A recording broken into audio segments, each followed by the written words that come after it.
Boa noite a todos. Vocês já conseguem ver a tela? Já está compartilhada aí com vocês? Está tudo ok? Me deem um retorno, por favor. Ótimo. Jorge, Tudo ok, consegue? Pedro. Sara, ok. Bom, a gente vai fazer uma revisão hoje sobre um assunto que é muito costumeiro nas provas do Enem, que é a parte de ondulatória e a parte de acústica, né? Eu selecionei algumas questões aqui para a gente comentar e para a gente aproveitar em cima dessas questões, fazer uma recapitulação, pegar um feedback sobre coisas que já vimos anteriormente, tá certo? E a gente vai tratar especificamente de questões que tratam sobre esse tema, sobre a parte de ondas. É um assunto que cai bastante na prova, né? Então, a tela já está compartilhada aí com vocês, tá certo? Então, vamos ver aqui a primeira questão aqui que eu selecionei para vocês, tá? Ela é uma questão sobre oscilação em ondas, ela é uma questão de 2010, tá? Bom, diz o seguinte: ao contrário dos rádios comuns de AM e FM, em que uma única antena transmissora é capaz de alcançar toda a cidade, os celulares necessitam de várias antenas para cobrir um vasto território. No caso dos rádios FM, a frequência de transmissão está na faixa dos megahertz, tá? Que são as ondas de rádio, enquanto que os celulares, a frequência está na casa dos gigahertz, que são as microondas. Quando comparado aos rádios comuns, o alcance de um celular é muito menor. Considerando-se as informações do texto, o fator que possibilita essa diferença entre propagação das ondas de rádio e as ondas de microondas é que as ondas de rádio são. Aí ele coloca aqui algumas afirmações, né? Ele diz que elas são facilmente absorvidas nas camadas da atmosfera superior, conhecida como ionosfera, são capazes de contornar uma diversidade de obstáculos, como árvores, edifícios e pequenas elevações. Elas são mais refratadas pela atmosfera terrestre, que apresenta maior índice de refração para as ondas de rádio. Menos atenuadas por interferência, pois o número de aparelhos que utilizam ondas de rádio é menor, e constituídas por pequenos comprimentos de onda, que lhes conferem um alto poder de penetração em materiais de baixa densidade. A gente vai aproveitar essa questão para fazer uma recapitulação sobre algumas coisas, né? Em primeiro, quando ele diz que as ondas de rádio elas são facilmente absorvidas na camada da atmosfera superior, conhecidas como ionosfera, isso não é verdadeiro, porque as ondas de rádio elas têm um comprimento de onda que é bem superior à distância entre os íons da ionosfera. Isso faz com que ela tenha dificuldade de passar através dessa camada. Então, o que acontece com as ondas de rádio AM?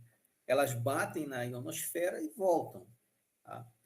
Já as ondas de FM, que são menores, né, o espaçamento é bem próximo ao tamanho da distância entre as moléculas que formam a ionosfera, elas comumente passam através da ionosfera. Tá? Então, quando ele diz que elas são absorvidas, isso não é verdadeiro. Tá?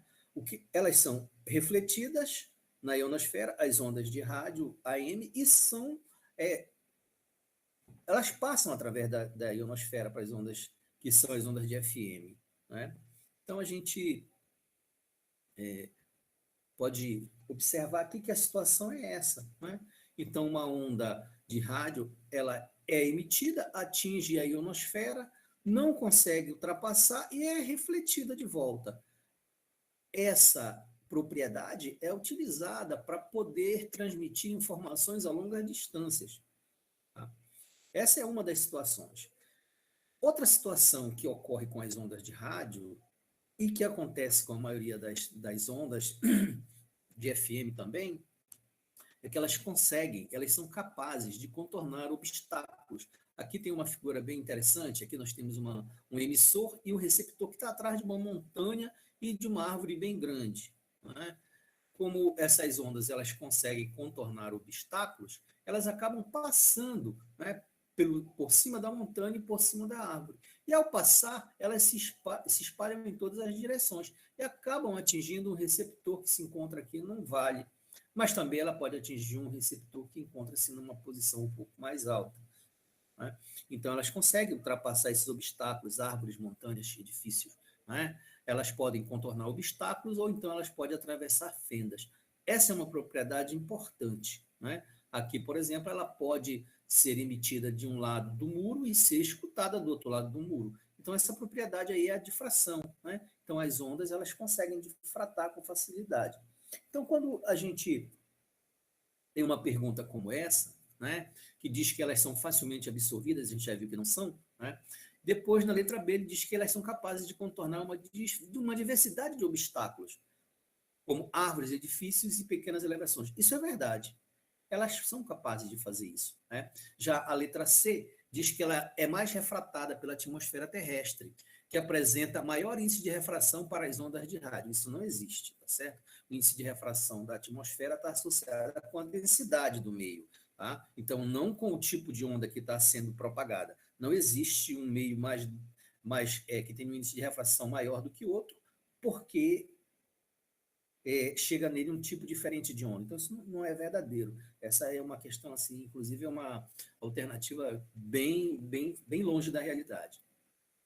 Menos atenuadas por interferência, pois o número de aparelhos que utilizam ondas de rádio é menor, isso também não é verdade, porque para ocorrer atenuação por interferência, existem algumas condições. Né? Uma delas é que essas ondas elas tenham proximidade de frequência e de comprimento de onda. Se esses valores forem próximos, se o comprimento de onda e a frequência forem próximas, pode sim ocorrer o fenômeno da interferência, que tanto pode ser uma interferência construtiva, como pode ser uma interferência destrutiva. Lembrando que a interferência é construtiva quando essas ondas estão em fase, elas estão na mesma direção e no mesmo sentido, tá certo? E o ângulo que forma entre elas é 0 graus. Mas ela pode ser destrutiva quando essas ondas estão em oposição de fase. Significa dizer que elas se movem em sentidos opostos, né? E entre elas se forma um ângulo de 90 graus. Tá? Então, essa letra D também não é verdadeira. Né? E elas são constituídas por pequenos comprimentos de onda, que lhes conferem um alto poder de penetração em materiais de baixa densidade. Quem tem essa propriedade não são as ondas de rádio, tá certo? Quem tem essas propriedades são ondas que possuem comprimento de onda menor que o da luz, com frequência mais alta. Por exemplo, as radiações ultravioleta, os raios X, os raios gama, tá certo? Então, aqui nessa questão, a única resposta que cabe é a letra B, tá certo?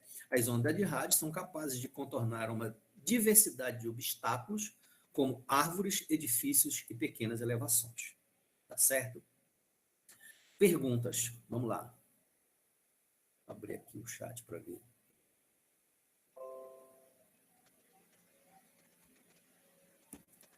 Não, gente, tá tudo certo? O entendimento ficou tranquilo? Ok, então. Então vamos ver outra questão, tá? Desculpe. Bom, essa questão também é de 2010. Veja lá o que diz. Um garoto que passeia de carro com seu pai pela cidade. Desculpe. O Jorge está perguntando qual é o fenômeno que ocorre quando a luz é capaz de contornar o muro. Não só o muro, como qualquer outro obstáculo. O fenômeno é a difração, ok? Tá? Ela passa através do muro, ela contorna obstáculos, ela é capaz de contornar árvores, passar por cima de montanhas. Então, esse fenômeno é chamado de difração, ok? Tudo bem, Jorge? Muito bem.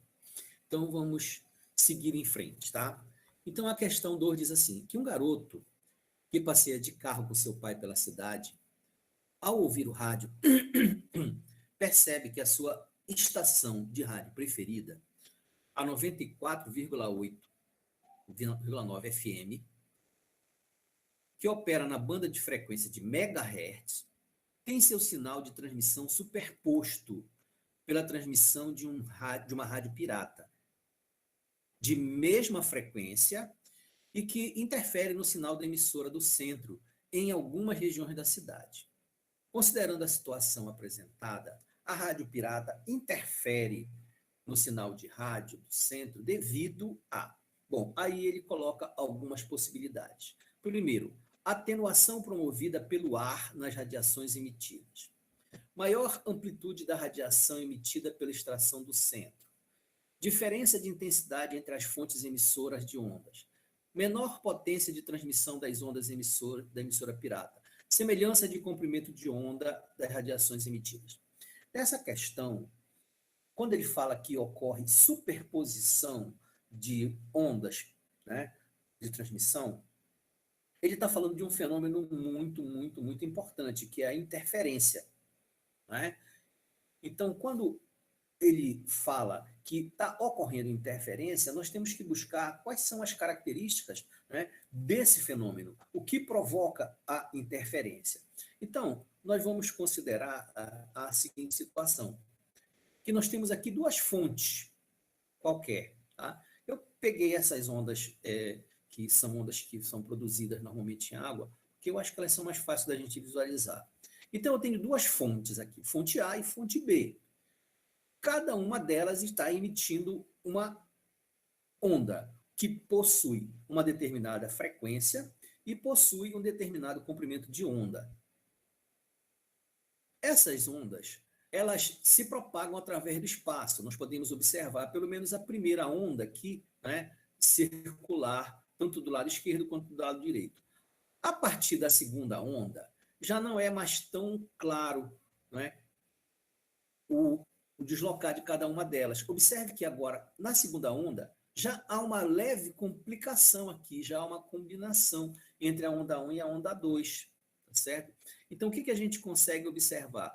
Que a onda 1 e a onda 2 começam a interagir entre si e começam a se superpor. Mas elas só podem fazer isso, elas só se superpõem porque elas possuem características muito semelhantes. Tá? Observe que a onda 1 e a onda 2, elas têm mais ou menos as mesmas dimensões. Isso significa dizer que essas ondas possuem frequências muito próximas. Além de possuírem frequências muito próximas, elas também possuem comprimentos de ondas muito próximos. Se essas frequências e comprimentos de onda forem muito distintos, muito diferentes, o fenômeno de interferência acaba não ocorrendo. Tá? Ou então, essa interferência ocorre de tal forma que uma acaba se sobrepondo de forma total à outra. Então, nesse caso aqui, para que haja essa superposição, é necessário que essas ondas tenham características próximas, ou seja, elas tenham comprimento de onda próximos, praticamente do mesmo tamanho, e frequências também próximas. Né? Ora, se elas têm frequências e comprimento de onda próximos, né, quando elas se encontram, elas possuem amplitudes próximas também. Isso vai fazer com que a energia de uma onda acabe se misturando à energia da outra. E esse fenômeno é conhecido como interferência. E é isso que ele fala quando ele diz que elas se superpõem. Tá? Então, voltando para a questão, né, ele fala que, primeiro, essa superposição, né, ela acontece porque a rádio pirata interfere na rádio do centro. Isso significa dizer que a onda emitida pela rádio pirata e a onda da rádio do centro, elas têm características próximas, tá certo? Isso significa dizer que elas devem ter frequências próximas, comprimento de ondas próximos, tá certo? Então vamos buscar isso nessas informações que ele dá. Quando ele fala na letra A, atenuação promovida pelo ar nas radiações emitidas, né? A atenuação seria a interferência, né, e a produção de ondas com amplitudes diferenciadas. Então, isso não ocorre, né? Porque não é o ar que provoca a interferência, e sim a presença das duas ondas. Elas podem interferir em outros meios. Tá? Maior amplitude da radiação emitida pela estação do centro. Se a amplitude for muito maior, ela se superpõe de forma muito grave à outra e acaba anulando a outra. Né? E não é isso que ele fala. Ele fala que há uma superposição na transmissão. Né? Diferença de intensidade entre as fontes emissoras de ondas. Bom, elas têm que estar próximas, então isso não pode ser. Né? Menor potência de transmissão da onda da emissora pirata. Se tem menor potência, carrega menos energia, tá certo? Então isso significa dizer que ela era suplantada pela outra. E semelhança dos comprimentos de onda das radiações emitidas. Bom, já que ele fala que há uma superposição e uma interferência, tá? Só é possível isso acontecer se houver semelhança, não só no comprimento de onda, mas também na frequência dessas ondas que são emitidas. Então, nesse caso, a única resposta que cabe aqui é realmente a letra E, tá certo? É a semelhança dos comprimentos de onda das radiações emitidas. Qual é a propriedade? Qual é a situação? Qual foi o fenômeno que aconteceu? Foi a interferência, ok? E como é que eu sei? Porque ele diz, olha, onda pirata de mesma frequência que interfere no sinal. Então, ele está dizendo no próprio texto que o fenômeno que ele quer é sobre a interferência, tá certo? Então, às vezes, o texto ele nos ajuda a identificar. Então, muitas vezes, o tempo não é suficiente para a gente ler com muito cuidado, né, o que ele traz no texto, né, mas é sempre bom a gente tentar focar e concentrar o máximo possível, porque às vezes a gente encontra algumas dicas bem interessantes no próprio texto, tá certo? Muito bem, gente. Vocês compreenderam alguma pergunta aí? Vocês querem esclarecimento de mais alguma coisa com relação a esta situação aqui dessa questão? Tudo bem? Nenhuma dúvida, nenhuma pergunta? Tranquilo? Ok, Igor, obrigado. Então vamos seguir em frente, não é? Vamos ver a próxima. Ótimo. Vamos ver uma outra questão, que é uma questão de 2011. Tá? Diz o seguinte: na câmara de cozimento de um forno de micro-ondas, a flutuação do campo elétrico é adequada para o aquecimento da água.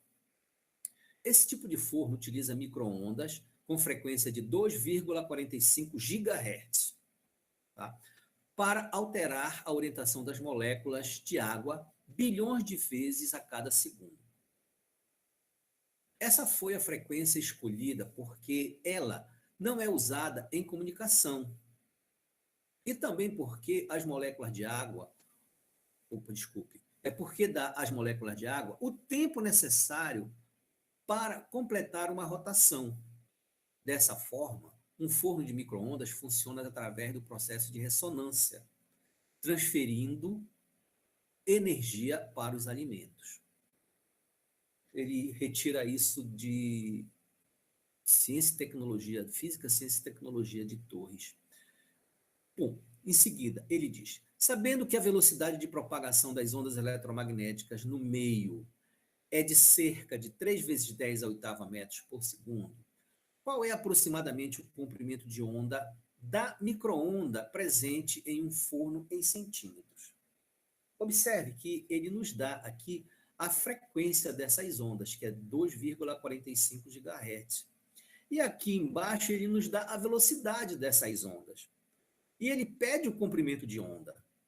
Então, me parece que a questão ela é muito tranquila, porque o que, que eu vou fazer? Vou utilizar a equação fundamental da onda, V igual a lambda vezes F, tá certo? Porque eu tenho velocidade e tenho e tenho frequência. Com isso, eu posso achar o comprimento de onda que ele está pedindo. A única questão é que ele pede em centímetros. E vamos ver como é que ficaria isso aqui, então. Observe, aqui estão os dados, tá? A frequência é 2,45 GHz. Lembrando a todos que todas as vezes que existe uma definição aqui de múltiplo da grandeza, esses múltiplos aqui, mais comuns nessa parte, são o mili, o mega, o giga e o tera. O giga é 10 elevado à nona, né? O mega é 10 elevado à sexta. E o quilo, desculpe, é 10 elevado à terceira.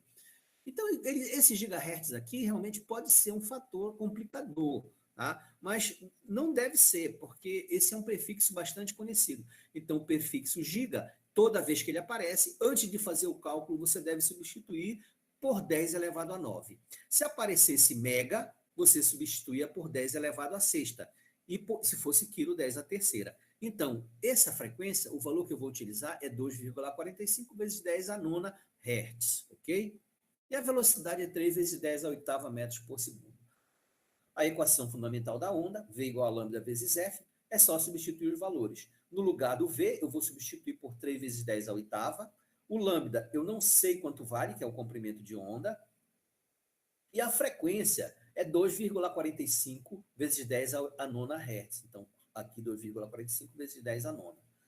Tá certo? Bom, para achar o valor do lambda, é só pegar o 2,45 vezes 10 a nona que está multiplicando, passa para o outro lado, ele vai dividindo. Então, nesse caso, fica 3 vezes 10 a oitava, dividido por 2,45 vezes 10 a nona. Isso aqui é igual ao lambda, tá certo? Sempre como sugestão, todas as vezes que nós formos fazer uma divisão, a gente deve sempre observar que eu só posso dividir um número significativo com outro significativo. Então, no caso aqui, o significativo é o 3, e embaixo o significativo é o 2,45, tá certo?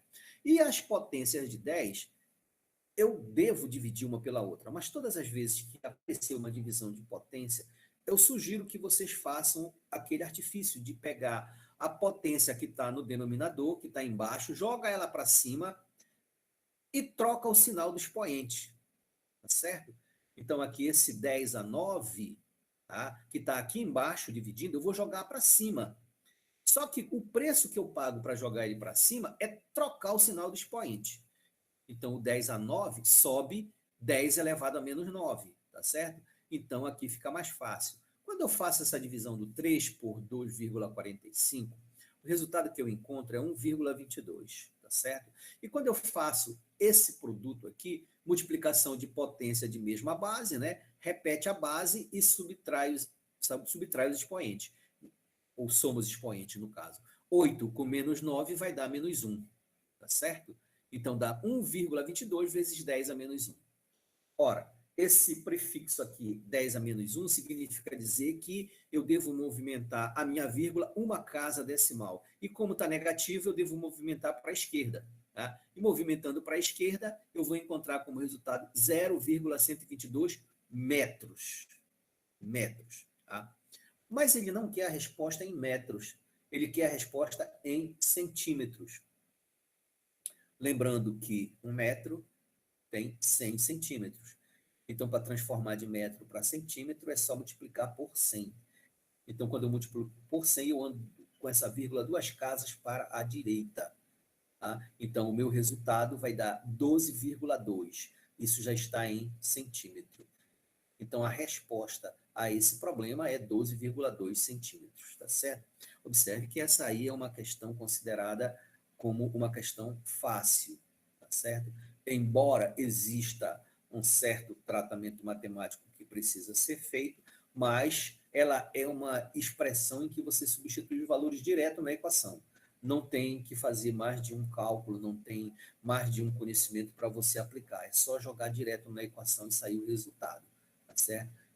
Então, a resposta nesse caso aí é 1,22, a resposta é a letra D. Ok? Tudo bem, pessoal? Conseguiram acompanhar direitinho? Tá tudo certo? Entenderam o raciocínio? Alguém tem alguma dúvida, alguma pergunta?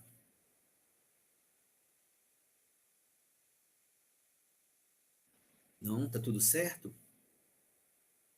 Então, vamos avançar um pouco, né? Bom,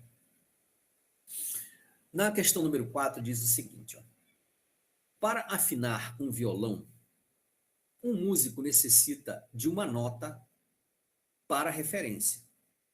Por exemplo, a nota Lá de um piano. Dessa forma, ele ajusta as cordas do violão até que ambos os instrumentos toquem a mesma nota.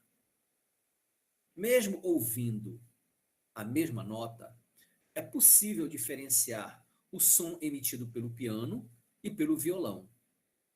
Essa diferenciação é possível porque, bom, isso é uma das propriedades, né, que a gente chama de qualidade fisiológica do som, né? E dentre essas qualidades fisiológicas do som, nós temos a altura, a intensidade e o timbre. Lembrando, a altura é a capacidade que nós temos de diferenciar sons que possuem frequências diferentes, né? Então, a gente consegue diferenciar um som que tem frequência mais alta de um som que tem frequência mais baixa. E o que, que a gente faz para isso? A gente associa todo som de frequência alta é um som agudo, e todo som de frequência baixa é um som grave, não é? E não é essa propriedade que a gente usa para ajustar, né, o som do piano e do violão. Tá? A segunda é a intensidade. A intensidade é a propriedade que nos permite diferenciar um som forte de um som fraco. Tá? Existe uma diferença aí nesse caso, né? O som forte é aquele som mais intenso, aquele som que às vezes chega a doer no teu ouvido. E um som baixo é aquele som que é meio sussurrante, que você já, para ouvir, até tem que se esforçar às vezes, né? Então, essa propriedade aí não está envolvida na referência que ele faz aqui, no caso de ajuste de identificar notas de piano e de violão. E o timbre? O timbre, ele é a propriedade que permite que a gente faça a distinção entre dois sons que têm mesma intensidade, mesma frequência, mas são emitidos por fontes diferentes. Então, aqui eu peguei essa figura para mostrar para vocês, tá certo? Essa seria a imagem do som produzido pelo diapasão, quando ele vibra com uma determinada frequência. Então, observe que a onda ela tem uma característica, né? Uma flauta, por sua vez, ao emitir o mesmo som, ele tem uma característica diferente. Então, observe que, embora eles tenham a mesma frequência e tenham o mesmo comprimento de onda, né? Porque elas se superpõem uma na outra, elas não são iguais, elas são ondas que têm formatos diferentes. O som, da mesma maneira, o som da voz é bem diferente do som produzido pela flauta. Mesma intensidade, tem a mesma frequência aqui. Tá? A mesma coisa acontece com o som do violino. Então, o que, que permite diferenciar o som da flauta do som do violino? É a forma da sua onda, tá certo? Essa forma da onda produz uma característica ou uma propriedade que a gente chama de qualidade fisiológica, que é o timbre, tá certo? Então, nessa questão, voltando lá na questão, né, ele fala sobre ressonância, né? A ressonância é quando duas ondas conseguem se encontrar e vibrar com a mesma frequência. A potência está associada com a intensidade sonora. A intensidade do som é aqui, nós já falamos há pouco, que é diferenciar som forte de som fraco. E o timbre do som desculpe, o timbre do som produzido por cada instrumento é diferente. Isso é verdadeiro, tá certo? Então eu só posso identificar a nota do piano e do violão porque eles possuem timbres diferentes. Não é porque eles emitem ondas com frequências diferentes ou porque o som é forte ou fraco. Eu só consigo perceber a diferença porque essas ondas têm timbres diferentes. O que significa dizer que essas ondas possuem formas diferentes, formatos diferentes. Elas são produzidas por fontes diferentes. Então, a única resposta que cabe aqui realmente é a letra D, tá certo? A amplitude do som está associada com o fato de ser forte ou fraco, tá? Então, nesse caso, a resposta que cabe aqui é a letra D, né?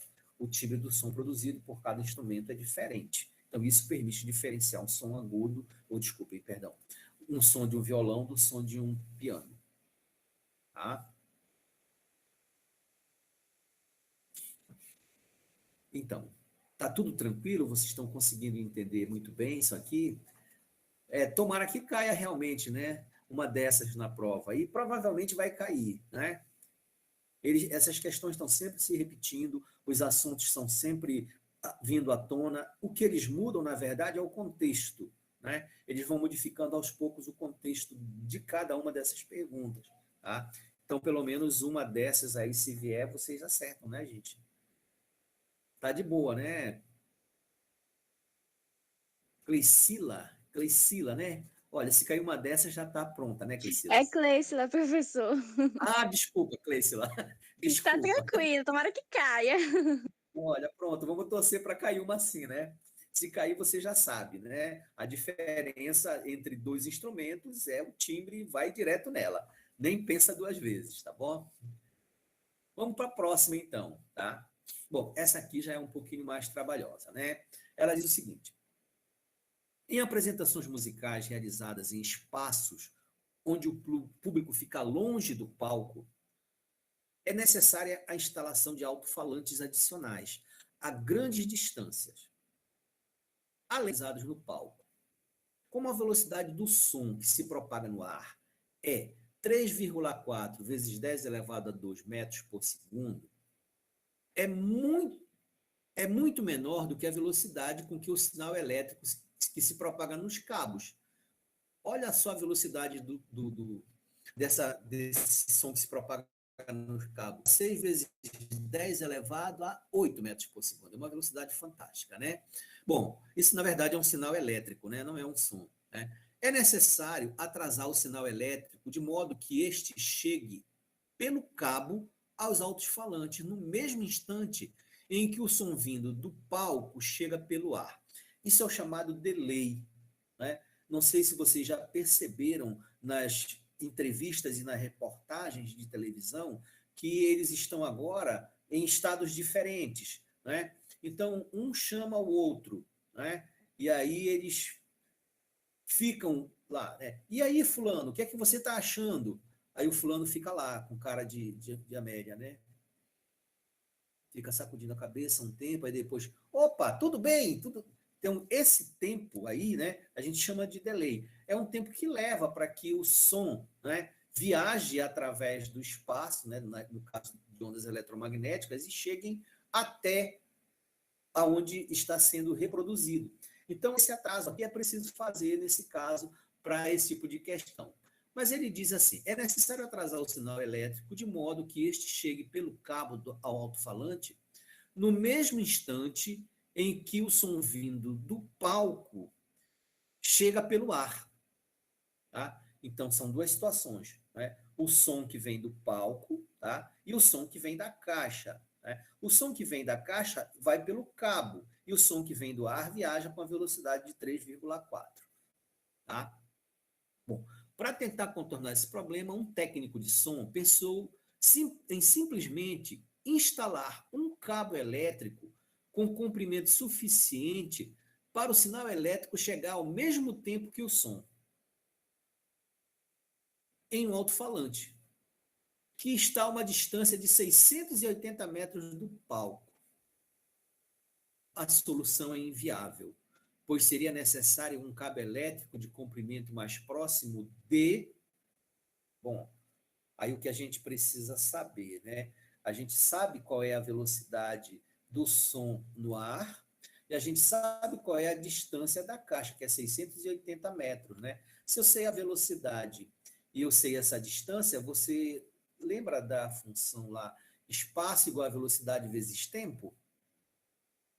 Se eu sei a velocidade e sei a distância, eu posso achar o tempo que o som que viaja pelo ar leva para chegar até uma pessoa. Né?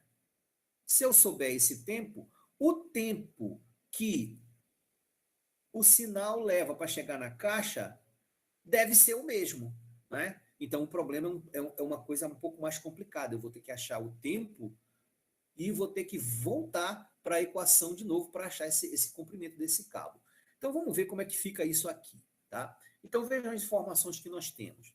A velocidade do som é 3,4 vezes 10 elevado a 2 metros por segundo. Tá? Isso, logicamente, é 340 metros por segundo, ok? A velocidade do sinal, que é o sinal elétrico que viaja pelo cabo, é 2,6 vezes 10 elevado a 8 metros por segundo. E O espaço percorrido pelo som é a distância do palco até a caixa, que no caso é 680 metros. Então, eu coloquei assim duas situações. Primeiro, para o som. Né? O que eu sei a respeito? Eu sei que o espaço percorrido pelo som é 680 metros. Eu sei também a velocidade do som, que é 340 metros. Ora, se o espaço é velocidade vezes tempo, eu posso achar o tempo que o som leva para chegar até a pessoa, né? Então, no caso, é só substituir os valores aqui que eu vou achar esse tempo. Então, o espaço é 680, a velocidade do som é 340 e o ΔT é o que eu quero achar. Para encontrar esse valor, é só pegar o 240 que está multiplicando, 340, desculpe, que está aqui multiplicando, joga para o outro lado, ele passa dividindo, né? Então, dá para cortar o zerinho aqui, tá certo? Então, fica 68 por 64, por 34. Isso dá 2, tá certo? 34 por 34 dá 68. Então, o tempo que vai levar para o som vir do palco até a pessoa é 2 segundos, tá certo? Bem, e se eu fizer o mesmo cálculo para o sinal elétrico? Né? O espaço percorrido pelo sinal é igual à velocidade do sinal vezes o tempo. O espaço percorrido pelo sinal, não esqueça, o sinal ele é percorrido através do cabo. E é isso que o camarada quer fazer, né? Ele quer fazer um cabo enorme para que o tempo que o som leva para chegar até a pessoa seja o mesmo tempo que ele leva para chegar na caixa. Bom, aí nesse caso, eu sei que o tempo será 2, tá certo? Mas tem uma outra coisa que eu sei. Eu sei que a velocidade do sinal é 2,6 vezes 10 elevado a 8 metros por segundo. Então, se eu conheço a velocidade e o tempo, é só substituir na expressão ΔS igual a V vezes ΔT, tá certo? Diretíssimo. Né? Quando eu faço essa substituição, a velocidade do sinal é 2,8 vezes 10 a 8, vezes o ΔT, que é 2. Fazendo esse produto aqui vai dar 5,4 vezes 10 elevado a 8 metros. Bem, quando a gente volta para olhar as respostas aqui, ó, nenhuma resposta está em metro. Todas as respostas estão em quilômetro. Então, o que eu preciso fazer? Eu preciso ajustar a minha resposta, né? Ajustar de metro para quilômetro. O prefixo quilo é 10 elevado a 3, né? Então, o que eu faço? Eu vou pegar e desmembrar esse 10 elevado a 8 em 10 elevado a 3, que é o quilômetro, e o 10 elevado a 5, que é o que sobrou. Ora, 10 elevado a 3 metros, não esqueçam, o 10 elevado a 3 é o quilo. Então, eu posso tirar o 10 elevado a 3 e substituir pelo K. Né? Então, isso aqui vai dar km, vai dar quilômetros. O que sobrou? 5,2 vezes 10 a 5 quilômetros. Tá certo? Então, essa aí é a resposta. Observe que, diferente da primeira questão, tá? Essa não é uma questão fácil. Tá? Eu não sei nem se eles classificariam essa questão como uma questão média. Talvez ela acabe sendo enquadrada como uma questão difícil. Né? Por quê? Porque aqui não basta você saber as equações, tá certo? É preciso que você utilize as equações 2 vezes e é preciso que você faça algumas transformações de unidade. Por exemplo, esse 10 à oitava aqui, você tem que transformar ele para ele aparecer em quilômetro. Então, isso também é um grau de dificuldade a mais, tá certo? Então, talvez ela tenha 1, 2, 3 graus de dificuldade essa questão, tá? E talvez ela seja classificada como uma questão difícil. Eu acredito que talvez vocês já tenham observado e sejam conhecedores de como é feito o procedimento de avaliação, né, nas provas do Enem. Né? Eles sempre colocam 3 questões, né, dentro do mesmo esquema, dentro do mesmo assunto, e uma é fácil, uma é média e uma é difícil. Né? Se você acertar a fácil, você ganha a pontuação normal. Se você acertar a média, mas errou a fácil, você perde a pontuação. Tá? E se você acertar a difícil, mas errou a média e errou a fácil, você também perde a pontuação.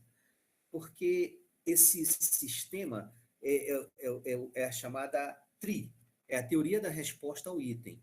E eu estou falando algo aqui que é mais técnico, mas é só para vocês entenderem que existem na prova questões que são classificadas. Existem as questões classificadas como fáceis, as questões classificadas como médias e as classificadas como difíceis. Em tese, se você acertar todas as fáceis, ok.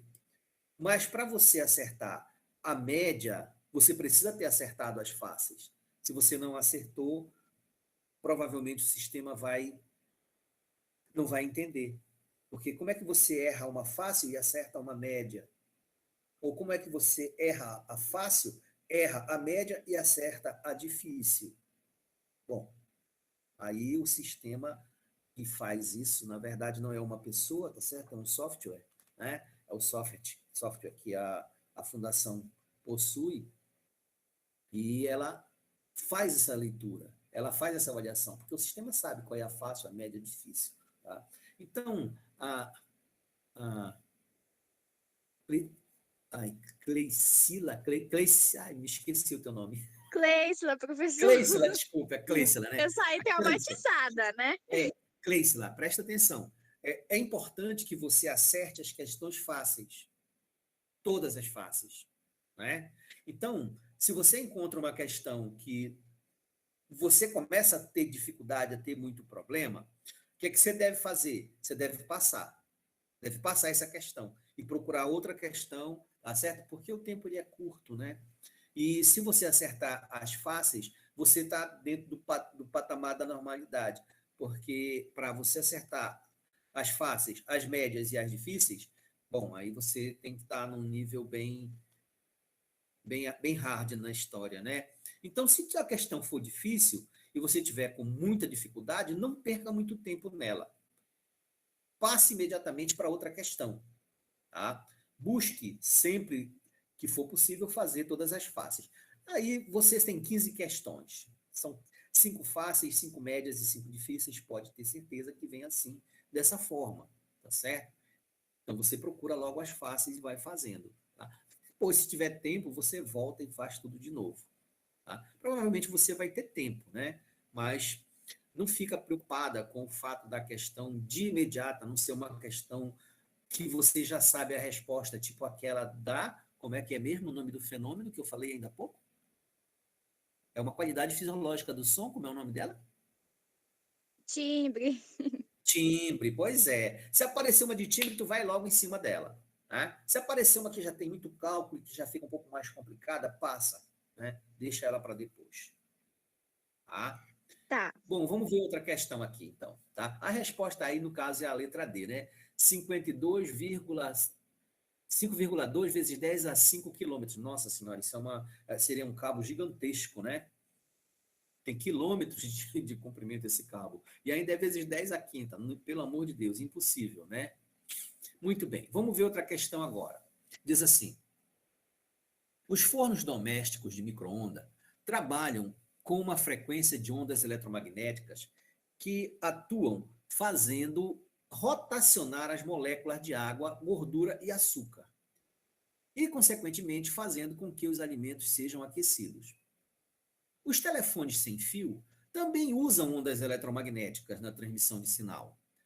As especificações técnicas desses aparelhos são informadas no quadro 1 e 2, retiradas de seus manuais. Então, essa é uma questão comum, eles trabalharem com manual, com esse tipo de situação. Então, no quadro 1, ele dá as especificações técnicas do telefone. E no 2, ele dá as especificações técnicas do forno de micro-ondas. Vamos comparar as duas. A frequência de operação, olha, 240,960 MHz.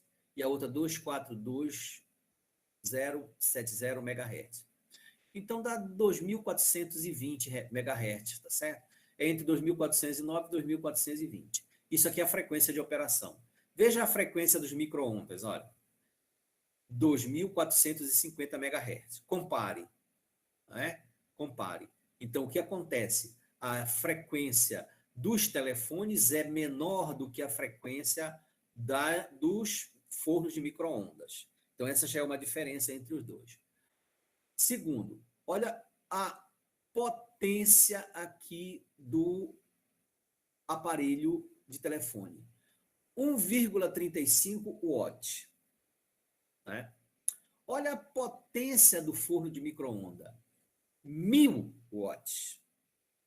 O que significa dizer que eu preciso, né, de muito mais energia por segundo para movimentar o forno de micro-ondas do que o celular. Né? Então, o que ele quer saber, afinal de contas? O motivo de a radiação do telefone não aquecer como a do micro-ondas é que o ambiente na qual o telefone funciona é aberto, a frequência de alimentação é 60 Hz dos dois aparelhos, a potência do telefone sem fio é menor que a do forno, o interior do forno reflete as micro-ondas e as concentram, a modulação das ondas do forno é maior que a do telefone. Bem, o que faz alguma coisa aquecer? O que faz algum aparelho aquecer é a energia que ele está consumindo. Essa energia de forma interna, né? Então, se eu tenho um aparelho que a potência dele é 1,35 watts e tem um outro aparelho que a potência dele é 1.000 watts, obviamente que o forno de micro-ondas consome uma quantidade muito maior de energia. Tá? E se ele consome uma quantidade muito maior de energia, obviamente que ele vai aquecer muito mais rapidamente do que o aparelho celular. Isso não significa dizer que o aparelho celular não aqueça, ele aquece. Né? Qual de vocês nunca pegou o celular e viu assim, poxa, mas meu celular está quente? Vocês já perceberam isso, né? Então, Sim. por que o nosso celular fica assim quente? Né? Por que ele esquenta? Ele esquenta porque ele está consumindo energia num determinado momento. Isso acontece muitas vezes, né, quando a gente está baixando alguma coisa, quando a gente está usando ele com muita intensidade ou quando a gente está carregando. Significa dizer que ele está usando muita energia nos circuitos internos. Né? Então, nesse caso, ele vai esquentar. Mas diferente do celular, um micro-ondas, ele aquece de forma estrondosa comparada com o celular. Né? Então, nesse caso, por que eles são tão diferentes? Eles são tão diferentes porque eles possuem potências muito diferentes, tá certo? E por terem potências muito diferentes, quem tem potência mais alta vai aquecer muito mais rapidamente do que quem tem potência mais baixa, tá certo? Então, se a gente olhar as alternativas dele aqui, a que fala de potência é a letra C, olha.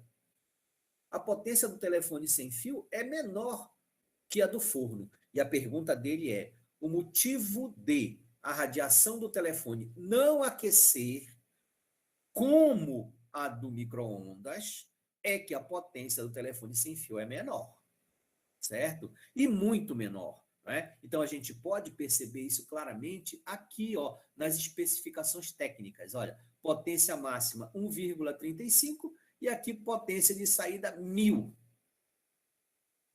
Então, não tenha dúvida de que o celular vai aquecer muito menos comparado com o forno de micro-ondas. Não significa dizer que ele não possa, que ele não aqueça, ele aquece. Tá? Mas a razão aí é por causa da potência dele, que é bem mais baixa. Ok? Então, a resposta correta aí é a letra C. Tá? Então, todas as vezes que o aparelho de vocês estiver aquecendo, significa dizer que ele está consumindo muita energia por segundo. E a energia que se consome no tempo, a gente chama de potência, tá certo? Tá? Então, ele está consumindo muita energia, significa dizer que a potência dele está muito alta. Está consumindo muita energia, ok? Entendido isso aí, gente? Tranquilo? Professor, então, quanto mais consumir energia em menos período de tempo, mais vai aquecer. Provavelmente sim. Vai depender da qualidade do teu aparelho, né? Porque, por exemplo, hoje em dia, os aparelhos celulares não aquecem tanto como eles aqueciam antigamente, né? O que mudou? Bom, o que mudou foi a qualidade dos equipamentos, né?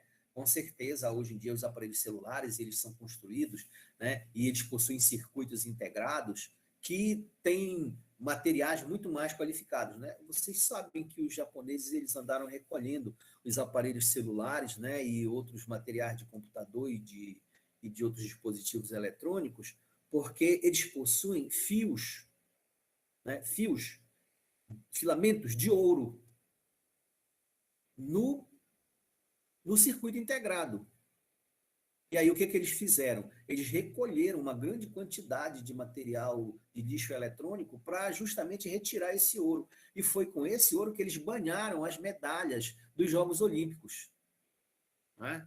Vocês chegaram a ver uma reportagem como essa? Chegaram a ver uma coisa assim, desse tipo? Uhum. Pois é. Então, veja só, a qualidade hoje é muito diferente. Então, o que faz, na verdade, o aparelho aquecer menos é a qualidade do material que ele é constituído, né? E a gente diz que ele tem uma resistência elétrica, né, que é diferenciada em relação a outros aparelhos. Quanto maior for a resistência, mais ele aquece, tá certo? Lembra que antigamente as televisões, né, elas esquentavam demais. Você pegava na televisão, tinha gente que fazia assim, pegava a roupa quando estava muito período de inverno, e colocava essa roupa atrás da geladeira. Não sei se vocês chegaram a ver alguma vez isso, né? Mas a minha mãe fazia isso lá em casa a gente fazia muito isso. Por quê? Porque aquela serpentina aquecia demais na geladeira, né? Hoje em dia ela já não aquece tanto, né? Ah, fez isso, Vinícius, né? Mas acho que todo mundo um dia já fez essa história, né? A gente tá lá a gente não tem muita roupa, né? Aí de repente tá molhada, a gente quer ver se seca rapidinho, a gente bota atrás da geladeira que é para ver se a bicha esquenta rápido, né? É porque a geladeira esquentava muito, né? Agora hoje em dia tem vários tipos de geladeira, tem geladeiras que tem consumo A, B, C, D, tudo mais, né? E aí nesse caso aí, quanto menos qualidade tiver o material, né, mais ele vai aquecer. Ok? Entendido isso aí, gente? Sim, professor. Secava a meia, olha, Sara secava a meia atrás da geladeira. Eu sequei foi muita meia, rapaz, atrás da geladeira. A influência não é com o ambiente, né? Na verdade, a influência é com o que ele está recebendo de energia e o que ele está consumindo internamente, né? Externamente, para ele aquecer, só se você botar ele no forno, né? Aí ele vai esquentar, mas não, com o meio ambiente, normalmente, isso não tem muita influência. Não é o meio ambiente que faz ele aquecer. O que faz ele aquecer são os mecanismos internos dele, né? São os dispositivos que ele possui de forma interna. Tá? Ok? Kevin, né? Kevin. Ok. Muito bem. Vamos ver mais uma aqui, né? Outra de molécula de água, né? As moléculas de água são dipolos elétricos, que podem se alinhar com o campo elétrico da mesma forma que uma bússola se alinha com o campo magnético. Quando o campo elétrico oscila, as moléculas de água fazem o mesmo. No forno de micro-ondas, a frequência de oscilação do campo elétrico é igual à frequência natural de rotação das moléculas da água. Assim, a comida cozinha quando o movimento giratório das moléculas de água transfere energia térmica para as moléculas circundantes. A propriedade das ondas que permite, nesse caso, um aumento da energia de rotação das moléculas de água é, bom, a palavra ou toda a determinação da resposta está bem aqui, ó. No forno de micro-ondas, a frequência de oscilação do campo elétrico é igual à frequência natural de rotação das moléculas da água. Assim, a comida cozinha quando o movimento giratório das moléculas da água transfere a energia térmica para as moléculas circundantes. Esse fenômeno, né, de dois corpos que têm a mesma frequência vibrarem, tá certo? É mais ou menos isso aqui, olha. A gente tem dois copos com água, tá? a gente dá uma batida nesse copo aqui, tá certo? Que é uma taça, no caso é de cristal, né? Ela vibra e a vibração dela emana uma energia para esta outra taça. Esta outra taça absorve essa energia, vibra com a mesma frequência dela, tá? E a água vai vibrar com a mesma frequência desta água aqui. Então a energia ela foi transferida de uma para outra através, né, dessa onda aqui. Esse fenômeno, ele tem um nome. Vocês podem me dizer como é o nome desse fenômeno, todas as vezes que um corpo vibra e o outro começa a vibrar, né? Então os dois estão aqui, né? De repente este vibra, o outro vibra, e eles começam a vibrar mais ou menos assim. Sabe aquela coisa de música sertaneja que levanta a mão, né? E fica todas as pessoas fazendo assim, né? Todo mundo está do mesmo jeito, está todo mundo na mesma vibe, né? Está todo mundo na mesma energia. Isto significa dizer que todo mundo tem a mesma frequência ali. Tá? E quando todos têm a mesma frequência, todos se movimentam do mesmo jeito. Como é que é o nome desse fenômeno, vocês sabem? Exatamente, Igor, Sara, é a ressonância. É a ressonância. Então, voltando para a pergunta, né? A propriedade das ondas que permite, nesse caso, um aumento da energia de rotação das moléculas da água é, ora, como elas estão com a mesma frequência, o fenômeno, sem dúvida nenhuma, que é ressonância. Tá certo?